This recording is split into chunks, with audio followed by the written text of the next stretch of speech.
अस्सलाम वालेकुम वरहमतुल्लाहि वबरकातुहू। दोस्तों, आज 6 दिसंबर है। भारत के इतिहास में ये काला दिन है, क्योंकि आज वो दिन है जिस दिन हिंदुत्व आतंकवादियों ने बाबरी मस्जिद को शहीद किया। और इन्हीं हिंदुत्व आतंकवादियों पे संदेह है आज तक कि बाबा साहेब अम्बेडकर का जो इंतकाल हुआ उसमें भी इनकी साजिश थी।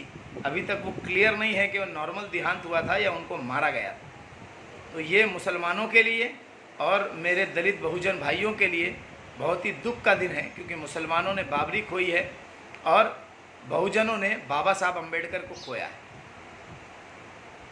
बाबरी मस्जिद का जो फैसला आया सुप्रीम कोर्ट का, वो फैसला आया, उसको हम सब ने तस्लीम किया। लेकिन बाबरी मस्जिद की शहादत का जो केस है, जो शहीद करने वाले गुनहगार थे उनको भी बरी कर दिया गया हाई कोर्ट द्वारा। ऐसा लगता है कि वहाँ कुछ था ही नहीं, कुछ टूटा ही नहीं। ये एक हंसने का वो है कि किस तरह हमारा सिस्टम जो है फेल है। और मसला इनके विरोध करने का ये नहीं है कि ये बाबरी मस्जिद तक ही रुकने वाले हैं। इनके एजेंडा में मथुरा भी है, काशी भी है। और जिस तरह ये सरदारों को आज हमारे सिख भाई दिल्ली के अंदर आंदोलन कर रहे हैं फार्मर्स का, तो उनको खालिस्तानी बना देते हैं, मुस्लिम भाइयों को पाकिस्तानी आतंकवादी बना देते हैं। और ये जो खुद हिंदू राष्ट्र की बात करते हैं, जब हिंदुस्तान का संविधान सेकुलरिज्म की बात करता है और ये हिंदू राष्ट्र की बात करते हैं, तो क्यों नहीं ये हिंदू आतंकवादी कहे जाए। आज अल्हम्दुलिल्लाह बाबरी मस्जिद शहीद इन्होंने कर तो दिया, लेकिन एक जज्बा, एक इत्तेहाद भी कायम इस हिंदुस्तान में मुसलमानों के बीच में हो चुका है। और अल्लाह का फ़ज़ल है, जिस तरह मुसलमान एकजहती हो रहे हैं, धीरे धीरे सियासी ताकत भी इख्तियार कर रहे हैं। अल्हम्दुलिल्लाह मजलिस इत्तेहादुल मुस्लिमीन और बैरिस्टर असदुद्दीन ओवैसी साहब की क़यादत में आज पूरे हिंदुस्तान में एक मुसलमानों का सियासी महाज तैयार हो चुका है। अल्हम्दुलिल्लाह वो दिन दूर नहीं कि देश के हर एक कोने में झंडा गाड़ा जाएगा।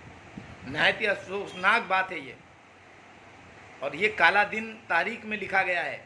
आप हिंदुस्तान में तारीख मिटाने की कोशिश कितना कर लीजिए, लेकिन हम जैसे उजाले जियाले इस चीज़ को बार बार याद दिलाते रहेंगे। और जो गम है बाबरी मस्जिद का, वो हमेशा हमारे दिलों में भरा रहेगा। मुसलमानों, अगर तुम इख्तलाफ करोगे तो ये इत्तेहाद कर कर तुम पे गलबा गालिब कर लेंगे। अल्हम्दुलिल्लाह तुम अगर इत्तेहाद करोगे तो ये खैमे खैमे में बढ़ जाएंगे। और ये तुम्हारे इत्तेहाद का मुजाहरा है कि तुमने जब इत्तेहाद को कायम किया, सियासी इत्तेहाद को कायम किया, तो ये भाजपा, ये आरएसएस, ये जनसंघ, हर खैमे में परेशानी इनकी शुरू हो चुकी है। पंजाब से भी शिवसेना भी इनको छोड़ चुकी है, दीगर पार्टियां इनको छोड़ रही है। और ये बाबरी मस्जिद की जो तारीख़ है, इस तारीख़ में खाली आरएसएस और बीजेपी का हाथ नहीं है। इसकी जो जननी है, इसको, इस मुद्दे को बनाने वाली अगर कोई है तो सेकुलरिज्म की देवी कही जाने वाली कांग्रेस पार्टी है।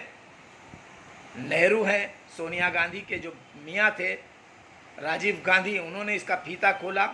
और कमलनाथ और दीगर लोगों के मुंह से आप सुन भी चुके हैं कि इनको कितनी खुशी हुई जब बाबरी मस्जिद को शहीद कर कर वहाँ आज मंदिर बनाने का। वो, हमें किसी मंदिर से एतराज़ नहीं है। अगर वहाँ पर मंदिर को तोड़कर मस्जिद बनाई गई होती तो हम इसका दावा छोड़ देते, लेकिन सुप्रीम कोर्ट में भी ये लोग प्रूफ नहीं कर पाए कि वहाँ कोई मंदिर था और मुसलमानों ने उसको तोड़कर वहाँ मसाजिद कायम की थी। तो जब ये दावा साबित ही नहीं हुआ कि वहाँ कोई मंदिर था तो और बाबरी मस्जिद उसको तोड़कर बनाई गई, तो कैसे ये फैसला गया। ठीक है, आपके हाथ में आज ताकत है, आप फैसला लीजिए, लेकिन ताकत जो है कभी भी एक जहती नहीं रहती। वक्त बदलता रहता है, दौर बदलता रहता है, और इंशाअल्लाह ताला वक्त और दौर बदलेगा। और इंशाअल्लाह ताला हिंदुस्तान का जो मुसलमान है, बहुजन है, दलित है, वंचित है, दबा कुचला है, जिनको इन आर्यनों ने परेशान करके रखा है, वो वक्त आएगा जब हिटलर की सल्तनत चली गई तो इस हिटलर नुमा मोदी की भी सल्तनत इंशाअल्लाह चली जाएगी। और इस्लाम अपनी तारीख पर चलता है। मूसा अलैहिस्सलाम को अल्लाह ताला ने पैदा किया फ़िरौन का निजात करने के लिए। तो अगर मोदी जैसा फ़िरौन ताकत में आया है, तो इस वक्त का मूसा ओवैसी साहब हैं जो मोदी जैसे इस फ़िरौन का ख़ात्मा करेंगे सियासी तौर पर इंशाअल्लाह ताला। मैं आप सब से रिक्वेस्ट करता हूं कि इस वीडियो को ज़्यादा से ज़्यादा शेयर करें और बाबरी मस्जिद के शहादत की इस बात को तारीख़ में ज़िंदा रखें। अस्सलाम वालेकुम वरहमतुल्लाहि वबरकातुहू।